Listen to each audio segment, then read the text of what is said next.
ओम शांति। प्रातः क्लास चल रहा था 20 अक्टूबर 1968। तीसरे पेज के मध्यार्ध में बात चल रही थी। वहां नई दुनिया में बदबू वाली कोई चीज नहीं होती है।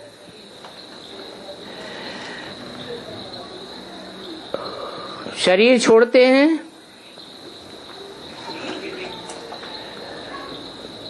तो वहां शरीर जलाने के लिए लकड़ियां आदि थोड़ी जलाते हैं,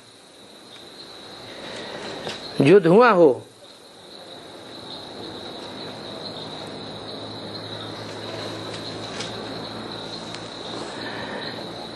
यहां तो कितना धुआं हो जाता है, वो तो नाम ही है स्वर्ग।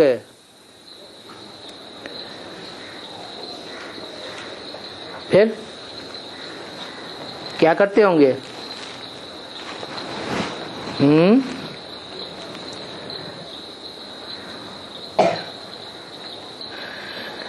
देवात्माएं जब शरीर छोड़ती है नई दुनिया में तो लकड़ियों से जलाते नहीं हैं, तो क्या करते हैं? सागर के लहर से अपने। हाँ, जब टाइम होता है उन्हें साक्षात्कार होता है कि अब हमारी उम्र पूरी हुई, ये शरीर छोड़ना है। सागर के किनारे चले जाते हैं, शरीर छोड़ते हैं और सागर आकर के लहर मारता है और ले जाता है। धुआं आदि की बात ही नहीं।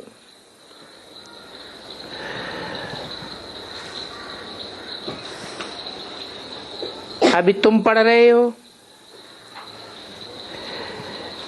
नई दुनिया के लिए।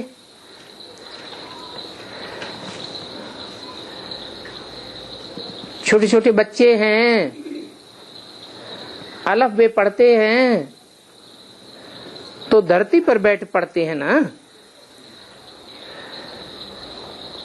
बाप भी देखो कैसे बैठ पढ़ाते हैं। और ये भी भगवान वाच तो है ना, परंतु भगवान कौन है ये मनुष्यों को पता नहीं है। मनुष्य तो समझ लेते हैं भगवान वाच श्री कृष्ण, और श्री कृष्ण तो छोटा बच्चा। छोटा बच्चा पढ़ेगा या पढ़ावेगा? और भगवान को तो भक्ति मार्ग में पत्थर भित्तर में ठोक दिया है। समझते हैं पत्थर बुद्धियों में भी भगवान प्रवेश कर जाता है।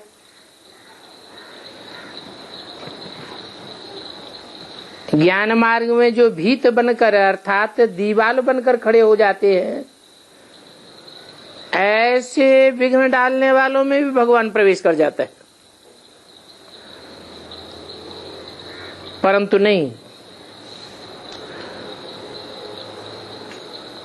कृष्ण भगवान हो नहीं सकता, भगवान सर्वव्यापी हो नहीं सकता।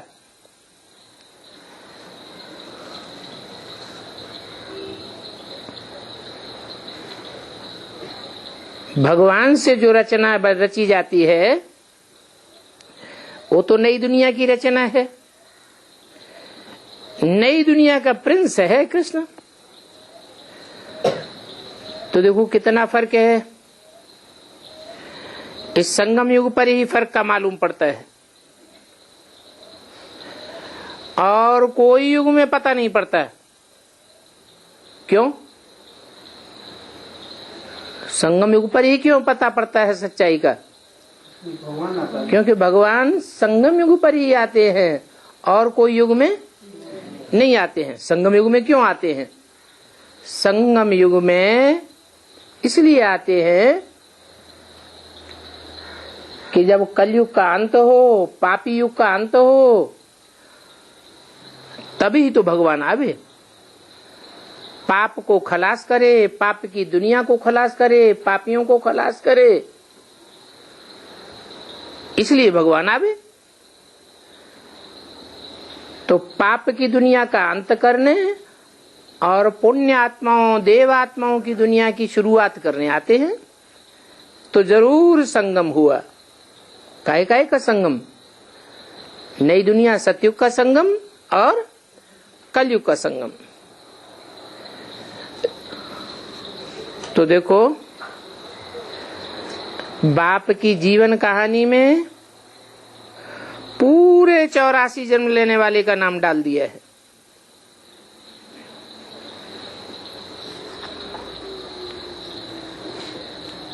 कहाँ बाप? परम पिता परमात्मा कहा जाता है, परम श्रेष्ठ कहा जाता है, परम पवित्र कहा जाता है।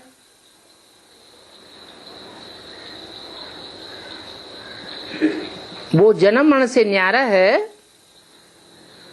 या जन्म मरण में आने वाला है? वो तो सदैव जन्म मरण से न्यारा है। निश्चय अनिश्चय में तो आने की बात ही नहीं। बेहद के जन्म मरण में भी नहीं आता और हद के जन्म मरण में भी नहीं आता।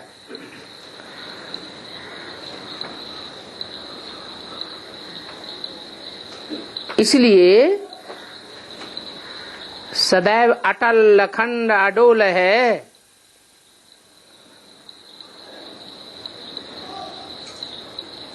उसके स्थान पर नाम 84 जन्म लेने वाले का डालेंगे तो जरूर हाहाकार हो जाएगा। पहले हाहाकार होगा, फिर जय जयकार होगी। ये खूनी नाहक खेल बना हुआ है। ऐसा खूनी नाहक खेल होगा जो तुम बच्चे देख भी नहीं सकेंगे।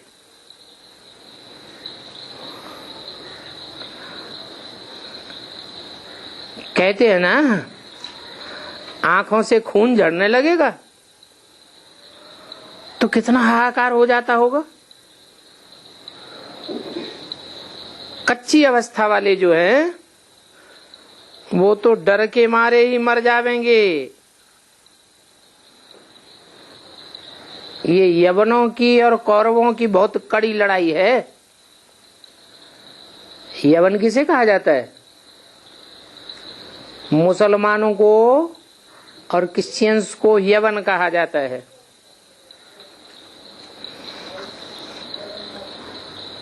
बहुत ही बेरहम हैं। रक्त की नदियां बहा देंगे। बाहर की बात नहीं है, अर्थात विदेशों की बात नहीं है। वहां तो आग के गोले छोड़ेंगे, 1 सेकंड में मौत हो जाएगा। खून की नदियां बहने की बात ही नहीं। श्वास लिया और ये मरा, तो ये खूनी नाहक खेल कहाँ का है? विदेशी की तो बात ही नहीं है। ये भारत की बात है। भारत में ही हिंदू, मुसलमान, सिख, ईसाई सब भरे पड़े हैं। खूनी नाहक मौत है। ये कौरवों और यवनों की लड़ाई यहाँ होती है। ये बॉम्ब्स की लड़ाई कोई यहाँ नहीं आवेगी।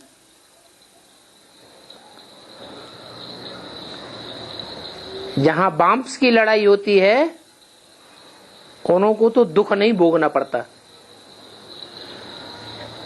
1 सेकंड में मौत आ जाता है, खलास हो जाते हैं। यहाँ भारत को तो बहुत दुख भोगना पड़ता है। पहले अथाह दुख, फिर बाद में अथाह सुखों में चले जाएंगे। अति का अंत होगा, अति दुख से फिर अति सुख में चले जाएंगे। और ये अनादि खेल बना हुआ है। इस खेल का विस्तार बाप बैठ समझाते हैं। बाकी नटसेल में कहते हैं, मीठे मीठे बच्चे, तुम जानते हो, दुनिया तो नहीं जानती है कि बाप आया हुआ है। बाप आया हुआ है हमको अमर कथा सुनाने के लिए। अमर कथा सुना करके अमर लोक में ले जावेंगे। और ये अमर कथा कोई सूक्ष्म वतन में नहीं सुनाते हैं, मूल वतन में नहीं सुनाते हैं। ये कथा तुम साकार तन में बैठ करके साकार बाप से सुनते हो।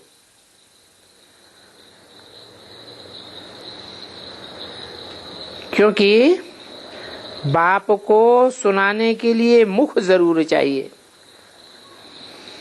बाप स्वयं निराकार है, ज्योति बिंदु है, सदैव ज्योति बिंदु है। उसके ज्योति बिंदु का ही नाम शिव है, परंतु फिर भी उसको साकार मुख चाहिए। इस मुख से ज्ञान अमृत बहता है। कहा जाता है ना, ज्ञान अमृत। ये मुरली जो ब्रह्मा के मुख से चलती थी, ये कोई ज्ञान अमृत नहीं है। क्यों? अमृत कैसे तैयार होता है? अमृत को मंथन किया जाता है। सागर मंथन का नाम बहुत बाला है। सागर मंथन हुआ, फिर सार चीजें निकली। तो बाप कहते हैं, मैं जो सुनाता हूं उसका मंथन करो। अमृत कोई पानी को नहीं कहा जाता है। पानी को मथने से कोई सार नहीं निकलेगा।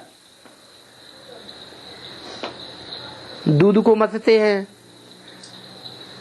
दही को मथते हैं तो मक्खन निकलता है। पानी को मंथन करने से कुछ थोड़ा ही निकलेगा। वो तो पानी की नदियां हैं। बाप तो ज्ञान का सागर है, उनमें बहुत नॉलेज है। तो समझाने के लिए कहा जाता है कि अमृत छोड़ बिख काहे को खाए।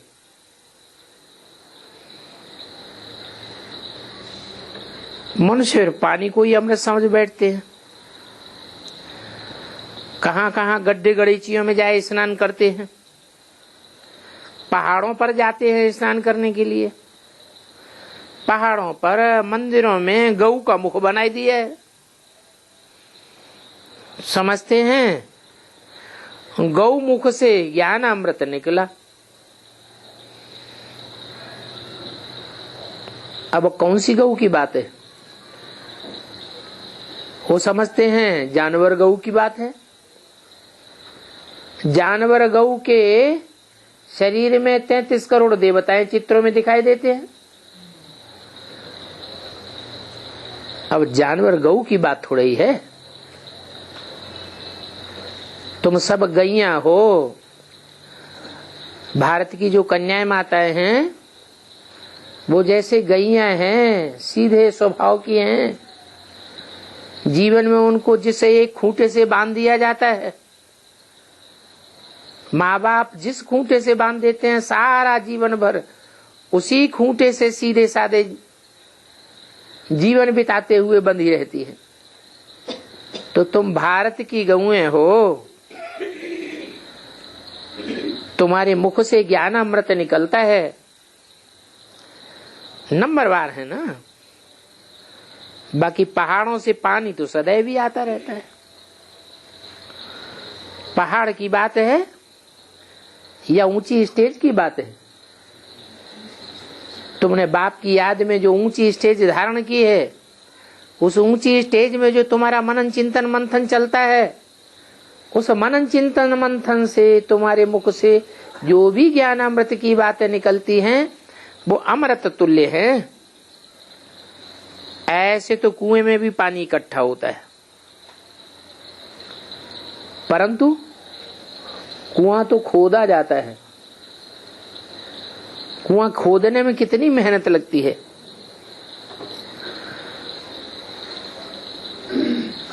वो सभी है भक्ति मार्ग। कितने कष्ट सहन करके तीर्थों पर जाते हैं। कोई तो तीर्थ यात्रा करते करते रास्ते में ही मर जाते हैं, है? कोई माने कौन? ब्राह्मणों की दुनिया में भी कोई ऐसे हैं जो यात्राएं करते और कराते हुए बीच में ही शरीर छोड़ देते हैं। बेसिक ब्राह्मणों में ऐसे ढेर ब्राह्मण हैं जिन्होंने दूसरों को यात्रा कराते कराते, खुद यात्राएं करते करते बीच में ही शरीर छोड़ दिया। प्राप्ति तो कुछ भी नहीं हुई। अभी तुम्हारी यात्रा तो कितनी सहज है। तुम खाते पीते भोजन बनाते बाप की याद की यात्रा में रह सकते हो। बाप ने कहा है, बच्चों मुझ बाप को याद करेंगे तो तुम्हारे सभी पाप कट जाएंगे। क्यों? एक बाप को याद करने से ही क्यों कटेंगे पाप? और भी तो आत्माएं हैं। जैसे बाप ज्योति बिंदु है और आत्माएं भी ज्योति बिंदु है। उन ज्योति बिंदु आत्माओं को याद करेंगे तो पाप नहीं कटेंगे। क्यों नहीं कटेंगे? जन्म मरण के चक्कर में आते हैं। सब जन्म मरण के चक्कर। हाँ, और जो भी ज्योति बिंदु आत्माएं हैं वो सब जन्म मरण के चक्र में आती हैं और सब देह भान में आती है, देह से प्रभावित हो जाती है, अपनी देह से प्रभावित होती हैं, देह के संबंधियों से प्रभावित होती हैं, देह के पदार्थों से प्रभावित होती हैं।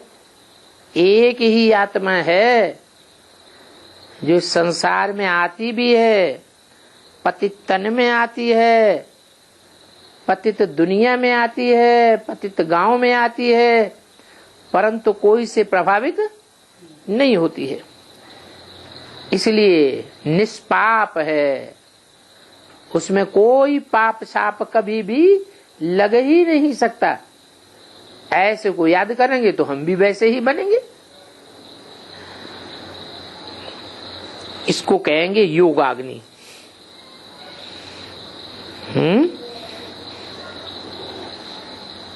अग्नि में कोई भी चीज डालते हैं तो भस्म हो जाती है, सार रह जाता है। जैसे अग्नि में खाद वाला सोना डालेंगे तो सोने की खाद सारी भस्म हो जाएगी। क्या बचेगा? जो पक्का पक्का सोना होगा वही बचेगा। तो ये आत्मा जैसे सोना है, आत्मा योग अग्नि में रहेगी तो सच्चा कुंदन, सच्चा सोना बन जाएगी।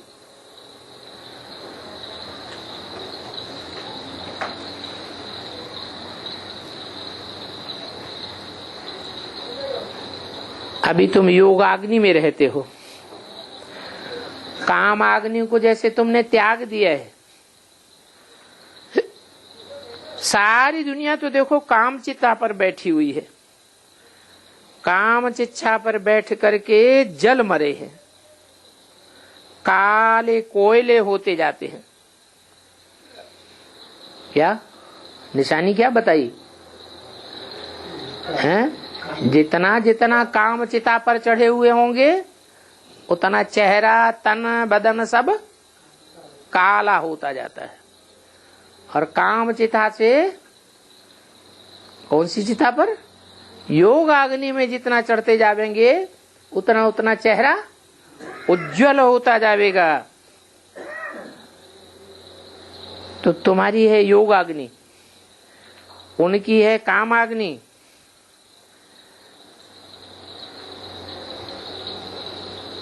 काम अग्नि में काले हो पड़े हैं,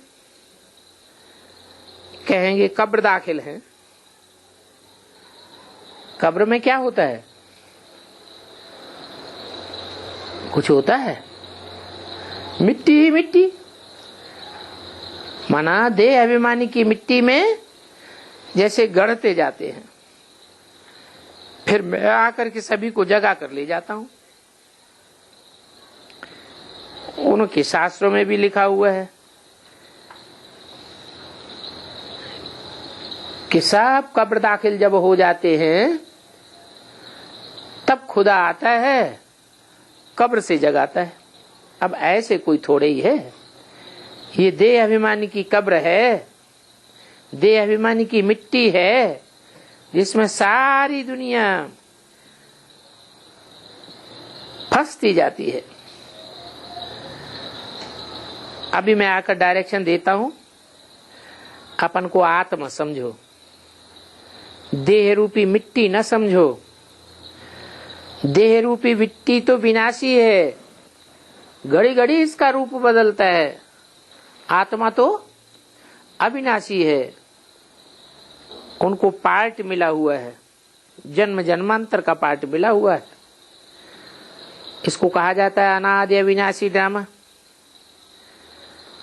जो भी 450-500 करोड़ आत्माएं हैं, सभी अविनाशी पार्टधारी हैं, ऊपर से आती रहती हैं, फिर बाप आकर सभी को ले जाते हैं।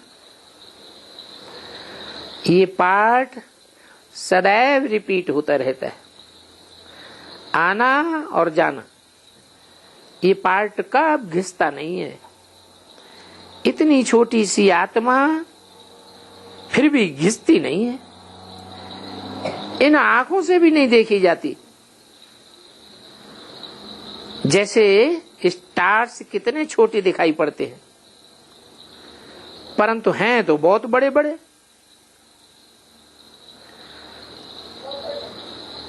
उन स्टार्स तक भी जाते हैं। यह है साइंस का झूठा घमंड। वो तो समझते हैं एक एक स्टार में दुनिया है,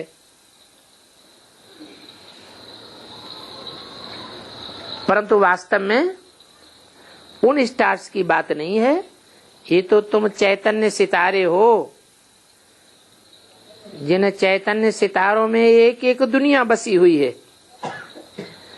तुम्हारी अपनी दुनिया है, अपने अपने हिसाब किताब है। अभी देखो, दुनिया के लोग तो साइंस से ही सभी कुछ सीखते हैं। इस साइंस से फायदे भी बहुत हैं। ये बिजली आदि ये वहां सब काम में आवेगी। 20 अक्टूबर 1968 की वाणी का 4था पेज। परंतु वहां कोई भी बदबू वाली चीज नहीं रहेगी। अभी तो करंट आते आते आग लगती है तो कितनी बदबू हो जाती है। वहां की गैया भी बहुत शोभनीक होती हैं।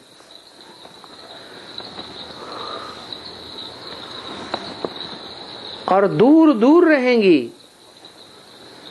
यहाँ तो एक ही बाड़े में कितनी गाय बैल भैंस इकट्ठी कर देते हैं, कितना गंद हो जाता है। उन गायों का गोबर भी सोना जैसा हुआ, काला छीछी बदबू वाला गोबर नहीं होगा, क्योंकि उनका खान पान ही शुद्ध होता है। हद की गऊओं की बात बताई, यह बेहद की गऊओं की बात बताई। हद की भी बात है और वो बेहद गऊओं की भी बात है। वहां कांटों के जंगल होते ही नहीं हैं, फूलों के बगीचे होते हैं, बगीचे ही बगीचे। तो तुम बच्चों को तो बहुत खुशी होनी चाहिए। हम जाते हैं अपनी नई दुनिया में। पिछाड़ी में तुम बच्चों को अतीन्द्रिय सुख होगा, बहुत खुशी में रहेंगे। क्यों? अभी क्यों नहीं हैं? अभी पुराना दुनिया है। इसलिए नहीं कि अभी हमारे पाप कर्मों का लेखा जोखा पूरा नहीं हुआ है। जब पूरा हो जाएगा तो पुण्य कर्मों का लेखा जोखा हमारे सामने आवेगा, पाप कर्म खलास हो जाएंगे, तो अतीन्द्रिय सुख भी होगा। अतीन्द्रिय सुख का मतलब ही है इंद्रियों से परे का सुख। इंद्रियों की जैसे दरकार ही नहीं। अभी जो भी सुख भोगते हैं मन के बगैर सुख भोगते हैं क्या? बीच में मन होता है या नहीं होता है? मन के द्वारा ही सुख दुख भोगा जाता है। क्यों? क्योंकि मन अभी कंट्रोल में नहीं है। मन स्वयं ही अभी अमन नहीं है। वहां तो देवताओं का मन अमन हो जाएगा, कंट्रोल में होगा। इसलिए वहां इंद्रियों का सुख उतना आकर्षित नहीं करेगा। इंद्रियों में भी श्रेष्ठ इंद्रियों का सुख आकर्षित करेगा।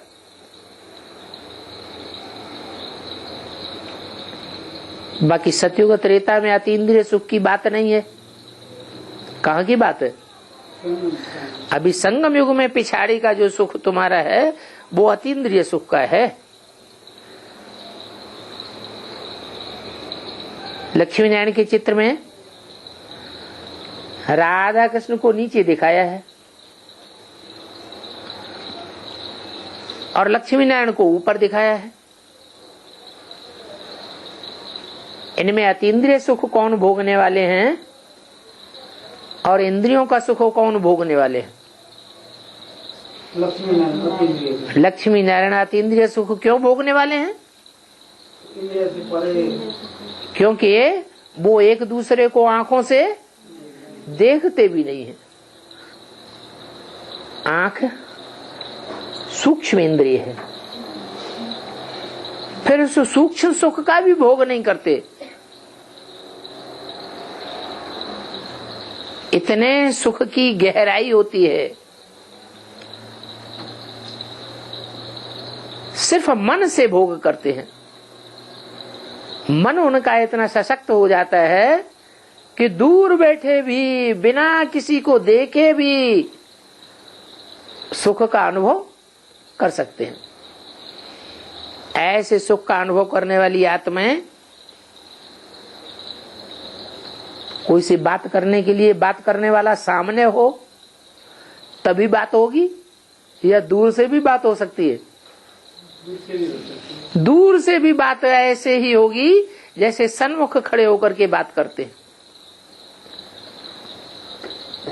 कोई भी पांच तत्वों का आकर्षण नहीं। तो ये गायन हो जाता है अतीन्द्रिय सुख का। स्कूल में भी पिछाड़ी को रिजल्ट निकलती है। ये भी बेहद का स्कूल है। इसमें तुम राजयोग सीखते हो। राजयोग सीखने वाले इंद्रियों पर कंट्रोल करने वाले होने चाहिए। अभी जितना इंद्रियों पर कंट्रोल करेंगे उतना राजयोग का रिजल्ट अच्छा निकलेगा। बेहद का बाप तुमको उस्ताद मिला हुआ है कि इंद्रियों को कैसे कंट्रोल करना है। बाप के सिवाय तो राजयोग कोई सिखला ही नहीं सकता। जब रिजल्ट देखी जाती है फिर ट्रांसफर हो जाते हैं। रिजल्ट अच्छी हुई तो ट्रांसफर होंगे, रिजल्ट अच्छी नहीं हुई तो वहीं की वहीं उसी क्लास में पड़े रहेंगे।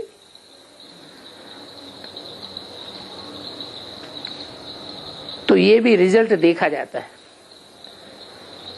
साक्षात्कार कराते जाएंगे और ट्रांसफर होते जाएंगे। काहे का साक्षात्कार कराते जाएंगे? हैं?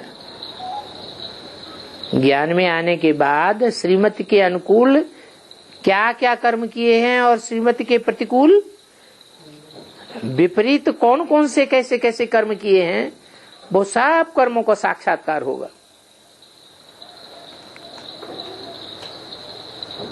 फिर ट्रांसफर हो जाएंगे। अच्छे अच्छे जो हार खाकर फिर गिरते हैं उनको भी साक्षात्कार होगा। शुरू में भी तुमको ढेर साक्षात्कार होते थे, अंत में भी तुमको ढेर साक्षात्कार होंगे। अंतर क्या होगा? शुरू में जो साक्षात्कार होते थे उनका आधार था भक्ति मार्ग, बंद आंखों के साक्षात्कार होते थे, क्योंकि उस समय ज्ञान तो था ही नहीं। और अभी तो बुद्धि में ज्ञान भरा हुआ है, तो बंद आंखों के साक्षात्कार की बात नहीं है।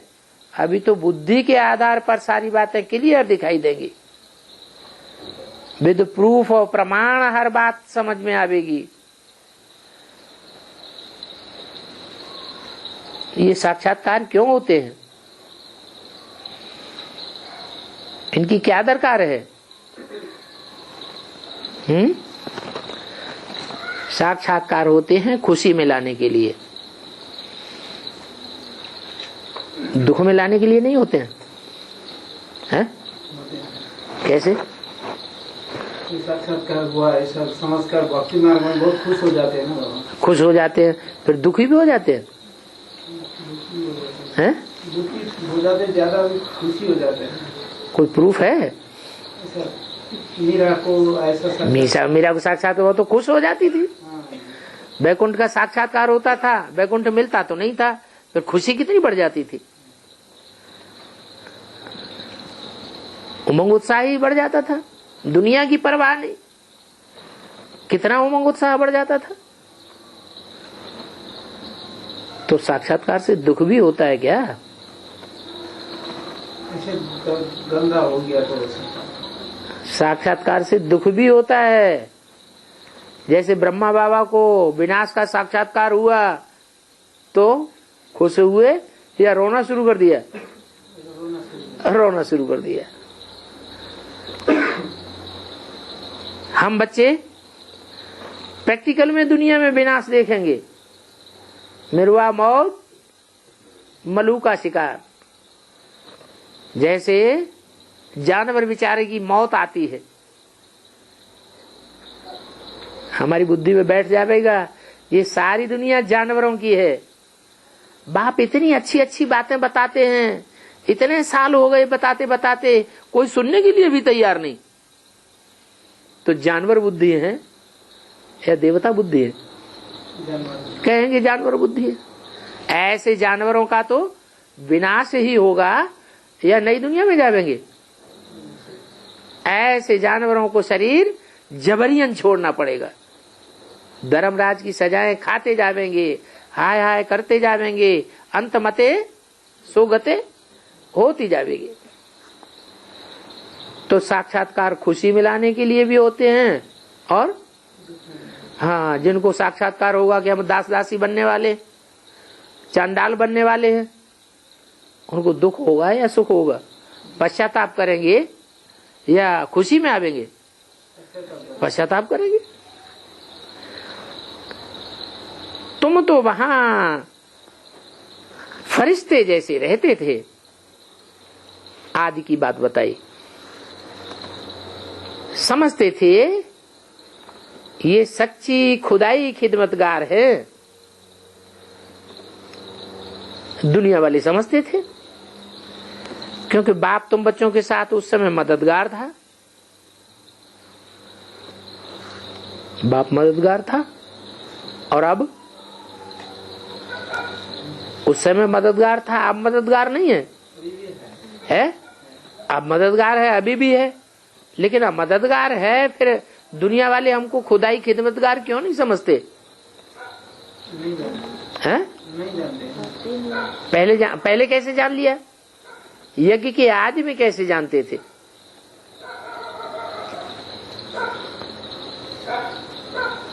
यज्ञ के आदि में ऐसी क्या बात थी जो जानते थे और अभी नहीं जानते?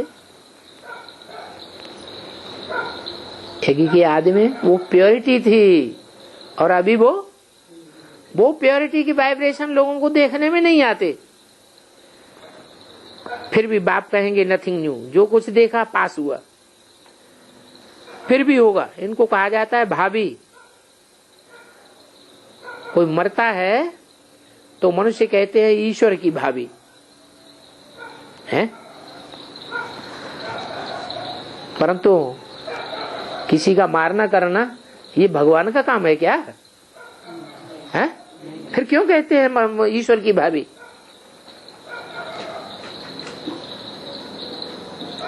कोई मरता है तो दुखी होते हैं, रोते हैं, रुलाते हैं, ये काम भगवान का है क्या? फिर क्यों कहते हैं भगवान की भाभी? भगवान क्या कहते हैं? अगर ईश्वर की भाभी नहीं है तो किसकी भाभी है? हैं? नहीं, ड्रामा की भाभी। और ड्रामा बनाया किसने? अपना अपना ड्रामा अपने आप बनाते हैं। बाप तो सिर्फ रास्ता बताते हैं, ऐसे नहीं कहेंगे भगवान की भाभी। नहीं, भगवान तो सिर्फ रास्ता बताते हैं। अच्छे रास्ते पर चलेंगे, अच्छा रास्ता जो मैं बताता हूँ तो तुम सुखी रहेंगे। बुरे रास्ते पर चलेंगे तो तुम घड़ी घड़ी दुखी होते रहेंगे। कहेंगे ये बना बनाया ड्रामा है। मैं भी ड्रामा के बंधन में बांधा हुआ हूँ क्या है? जब कहते हैं मैं भी ड्रामा के बंधन में बांधा हुआ हूँ, तो बंधन में सुख होता है या दुख होता है? हैं? तो भगवान भी दुखी और सुखी होता है ड्रामा में? अरे प्रश्न ये है, भगवान भी सुखी दुखी होता है क्या? नहीं होता है। फिर भगवान कैसे ड्रामा के बंधन में बांधा हुआ है? बांधा हुआ है तो बंधन हो गया। बंधन तो अच्छी बात नहीं है, बंधन तो दुख के लिए होता है। हाँ, जिसको हम भगवान का बंधन में बांधा हुआ हूँ वो साकार के लिए बात साबित होती है, निराकार के लिए बात साबित नहीं होती है। एक सेकंड भी आगे पीछे मैं नहीं आ सकता हूँ। बिल्कुल एक्यूरेट ड्रामा चलता है। इसको बेहद का अविनाशी ड्रामा कहा जाता है। बनी बनाई बन रही, अब कुछ बननी ना है। अच्छा या बुरा मनुष्य के जीवन में जो कुछ भी होता है वो अभी हम बना रहे हैं या पहले ही बना चुके हैं? पहले माने कब? हैं? 63 जन्मों में द्वैतवादी युग जब से शुरू हुआ तब से लेकर के ये सुख दुख का खेल हम स्वयं ही रचते चले आ रहे हैं। और जैसा 63 जन्मों में हमने सुख दुख का रचना की है वैसी अभी शूटिंग होती रहती है। अच्छी शूटिंग होती है तो हमारे अच्छे जो सुकर्म हैं वो उदय हो जाते हैं और हमको सुख अनुभव होता है। न चाहते भी अच्छा पुरुषार्थ होने लगता है। दुखों का उदय होता है, जो दुख की शूटिंग होती है तो न चाहते भी पुरुषार्थ खराब हो जाता है। तो कहते हैं बनी बनाई बन रही, ड्रामा अनुसार ही होना है। फिर चिंता किस बात की करें? फिर क्या करें? पुरुषार्थ करना छोड़ दें? हाँ, ड्रामा में जो होगा सो देखा जाएगा। बाप कहते हैं नहीं, ड्रामा को भविष्य के लिए नहीं छोड़ना है, जो पास्ट हुआ सो ड्रामा, भविष्य के लिए पुरुषार्थ को आगे रखना है। ड्रामा अनुसार जिनको एक शरीर छोड़ दूसरा लेना है उनको लेना ही है, सभी पार्टधारी है। कोई शरीर छोड़ते हैं, कोई कितना भी अजीज हो, परंतु तुमको कब नहीं रोना है। अगर रोते हैं तो क्या साबित होता है? हैं? अगर रोते हैं तो क्या साबित होता है? रोते हैं तो साबित हो जाता है कि हमारा उस शरीरधारी से लगाव है। लगाव नहीं होना चाहिए, एक बाप दूसरा न कोई।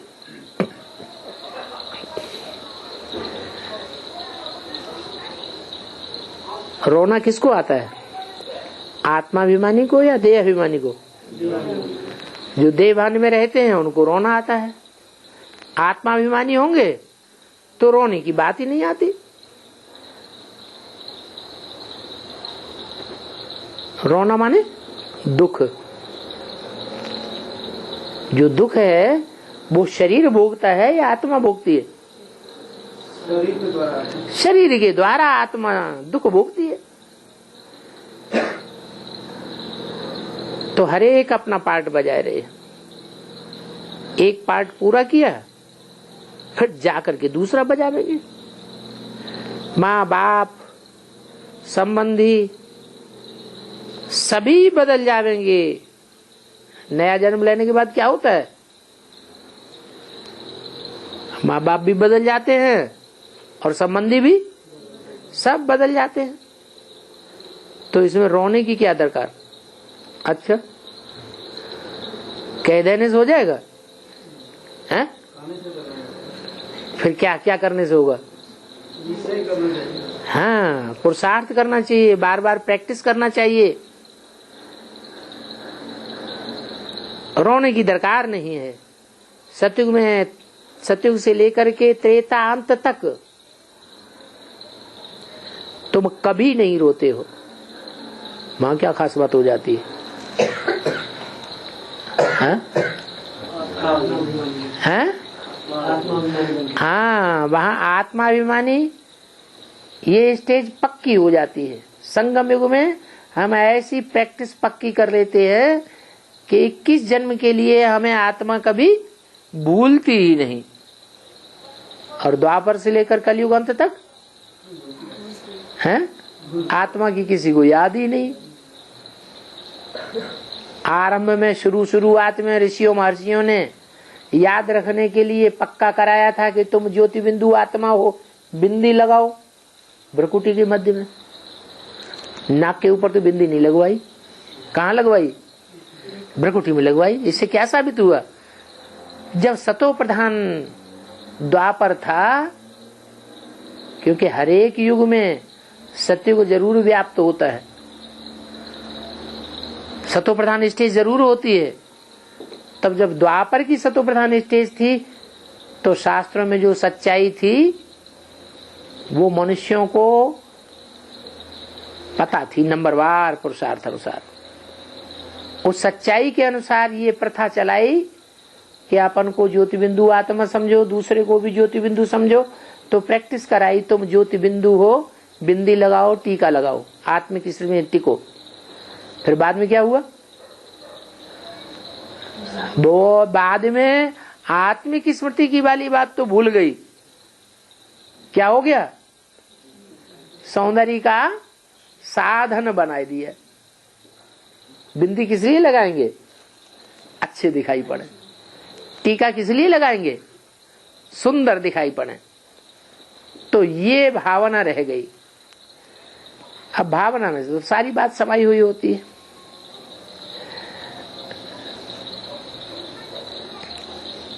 तो देखो, ये पढ़ाई है रूहानी, रूह बनने की पढ़ाई है। एक बार पढ़ने से 21 जन्म तक के लिए तुम रूहानी स्टेज में टिक जाते हो। बाप से तुमको सुख और शांति का वर्षा भी मिलता है। तो तुम बच्चों को तो कितनी खुशी होनी चाहिए कि अभी हमारा ये अंतिम जन्म है, इसके बाद फिर कोई नया जन्म होने वाला नहीं है इस दुख की दुनिया में। तो दुख आवेंगी फिर अगले जन्म में? नहीं आवेंगी। अंतिम जन्म है, अंतिम जन्म में जो कुछ दुख भोगना होगा सो बस इसी जन्म में भोगना है। और अभी तो परवाह क्या, अभी तो बाप हमारा रक्षक बनकर के आया हुआ है, छत्र छाया बनकर के आया हुआ है। कितना भी दुख आता रहे बाप जिम्मेवार है। तो तुमको कब रोना नहीं है। पाई पैसे के लिए तुम क्या बैठ पढ़ाई पढ़ेंगे? क्या लोग पढ़ाई पढ़ते हैं, किस लिए पढ़ रहे हैं? पैसे कमाने के लिए। बाप कहते हैं ये पैसे कमाने के लिए तुम क्या पढ़ाई पढ़ेंगे? तुम्हें तो ज्ञान रतन भगवान से मिल रहे हैं। ये ज्ञान रतन जन्म जन्मांतर के लिए स्थूल रतन बन जाएंगे। अभी जो जितना ज्ञानी बनेगा उतना महादानी बनेगा, उतना बड़ा धनवान बनता रहेगा जन्म जन्मांतर के लिए। और तो सभी कुछ खत्म हो जाना है। बाप कहते हैं गृहस्थ व्यवहार में बल रहो, परंतु श्रीमत पर चलो। बल क्यों लगा देते हैं? ये बल क्यों लगा दिया? बल शादी करो, पवित्र रहकर दिखाओ, ऐसे क्यों कह देते हैं? हाँ? पैसा है तो भले महल माड़ियां अटारियां बनाओ, एक कमरा गीता पाठशाला लगी जरूर छोड़ दो। नहीं करते। शिव बाबा का भाई ब्रह्म बाबा नहीं बोलते तो शिव बाबा ही है, लेकिन बल लगा देते हैं। बल माने तुम्हारी इच्छा है तो करो, भले करो, नहीं तो नहीं करो। मनमत हुई ना। भल है माना मनमत है, और भल नहीं है सीधा सीधा डायरेक्शन दे रहे हैं प्रॉपर्टी नहीं बनानी है, सीधा सीधा डायरेक्शन दे दिया नहीं बनानी है तो नहीं बनानी। फिर मकान बनाने की क्या दरकार? शादी बर्बादी है, सीधा डायरेक्शन दे दिया। फिर जब बोलते हैं भल शादी करो परंतु दोनों मिलकर के पवित्र रह दिखाओ, बाप तो चाहते हैं ऐसे बच्चे निकले जो शादी भी करें हैं और शादी कह के पवित्र बनकर के दिखाए, नाम वाला हो जाएगा। परंतु आज की दुनिया में ऐसा संभव हो पा रहा है? ब्रह्मा बाबा ने कितने युगलों को परमिशन दे दी, गंधर्व विवाह कर लो। फिर गंधर्व विवाह करने के बाद फिर हुआ क्या है? बुढ़े बने कि नहीं बने हैं? बुढ़े हो गए। जो ब्रह्मचर्य का रुतबा आना चाहिए वो रुतबा तो देवताई रुतबा तो नहीं रहा। तो बाप कहते हैं श्रीमत पर चलना जरूरी है। बाप को ट्रस्टी बना करके सदैव राय लेते रहो। फिर यहां देखो भल मकान आदि बनाओ। भल शब्द का अर्थ क्या हुआ कि बाबा डायरेक्शन नहीं दे रहे हैं।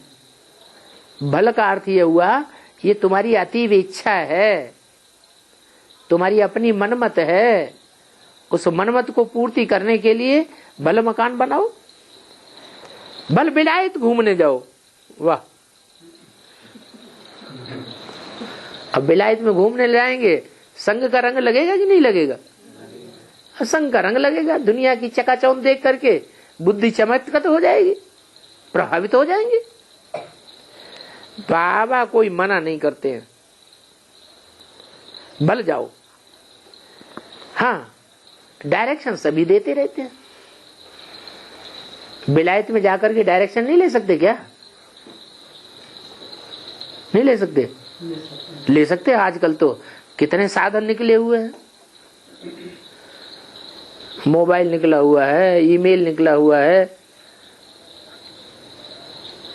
कोई घड़ी घड़ी संदेश लेना चाहे बाप से तो ले सकता है,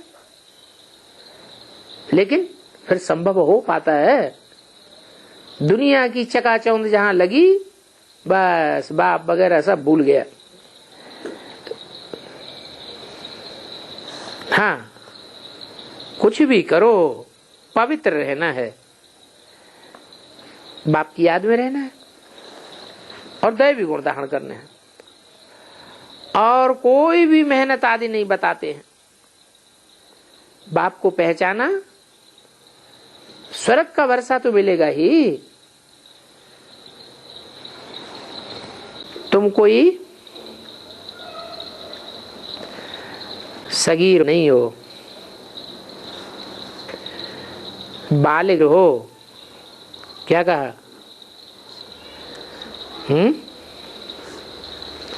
बालिग माने बड़े समझदार, और सगीर माने छोटे। तुम्हारा शरीर बड़ा है, आत्मा को तो सगीर अथवा बालक नहीं कहा जा सकता। क्यों? आत्मा को सगीर या बालक क्यों नहीं कहा जा सकता? आत्मा तो सदैव ही ज्योति बिंदु, छोटी बड़ी नहीं होती है। ये बड़ी समझने की बातें हैं। आत्मा बहुत छोटी है, फिर भी 84 जन्मों का पार्ट बजाती रहती है। और ये ज्ञान की बातें कोई भी शास्त्रों में भी नहीं है, न कोई मनुष्य जानते हैं। बाप ही बैठ इन ज्ञान की बातों को अच्छी रीति समझाते हैं। वो बाप ही ज्ञान का सागर है, वो ही नॉलेजफुल है। उनको झाड़ का बीज रूप कहा जाता है, हैं? किसको? कौन से बाप को? कौन से झाड़ का बीज रूप? और कौन सा बाप? जो मनुष्य सृष्टि रूपी झाड़ है, उस मनुष्य सृष्टि रूपी झाड़ के बाप को बीज कहा जाता है। और बीज अति सूक्ष्म है। जैसे बाप सूक्ष्म है आत्माओं का, वैसे मनुष्य सृष्टि रूपी झाड़ का बीज भी अति सूक्ष्म स्टेज धारण करने वाला है। सदैव नहीं, कब?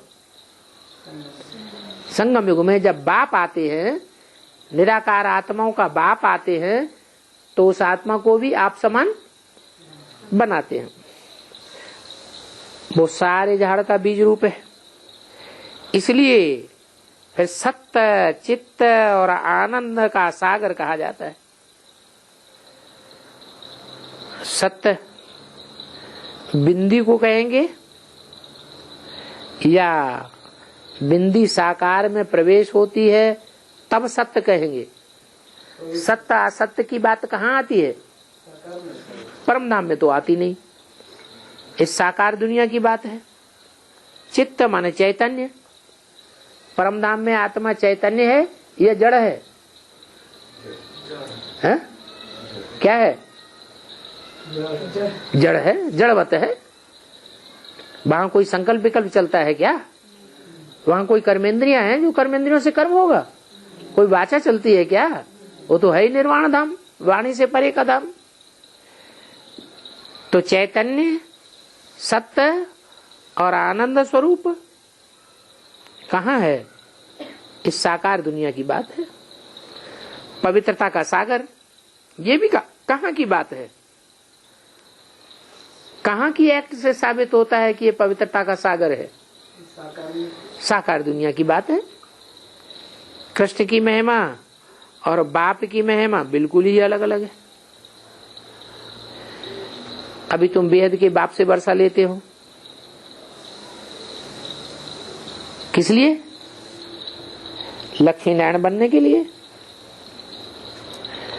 शिव बाबा से पढ़ते हो, ये लक्ष्मी नारायण जैसा बनने के लिए।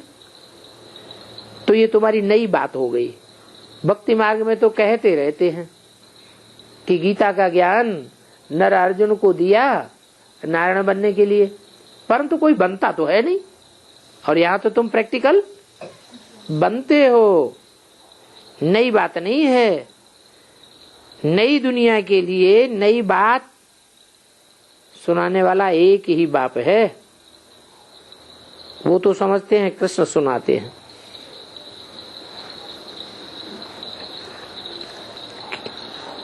क्या सुनाते हैं कृष्ण? गीता ज्ञान। परंतु गीता से रिजल्ट क्या हुआ वो किसी को पता ही नहीं है। तुम समझते हो कृष्ण अगर होता तो उनको तो सभी जान लेते।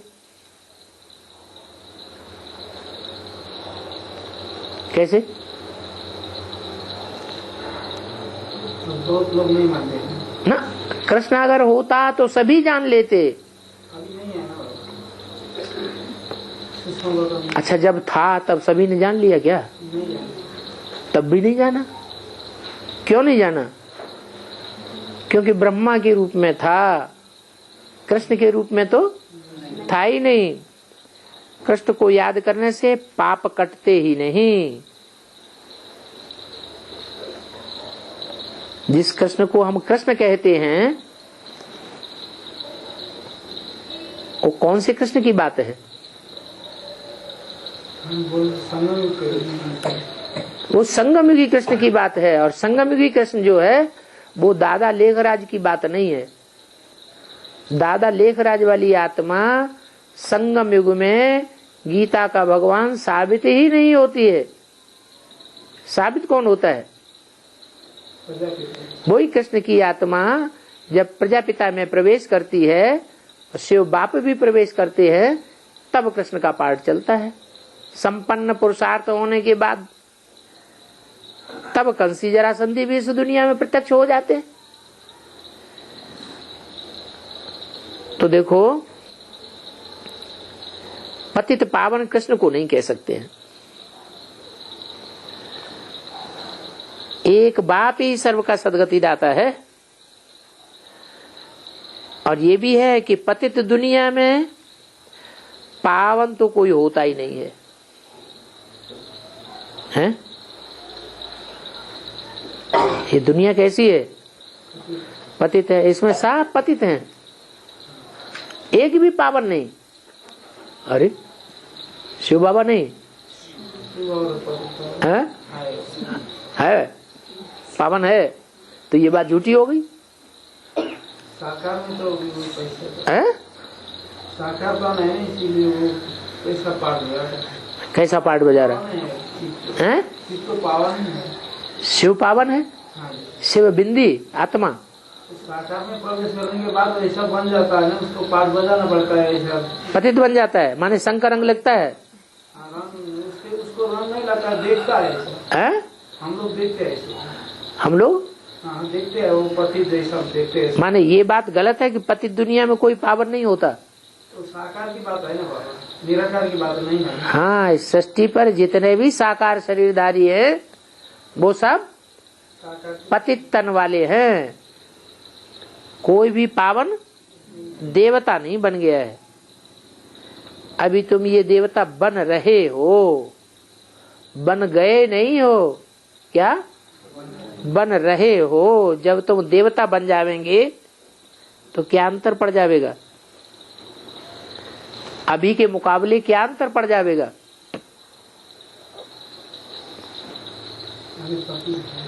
हैं?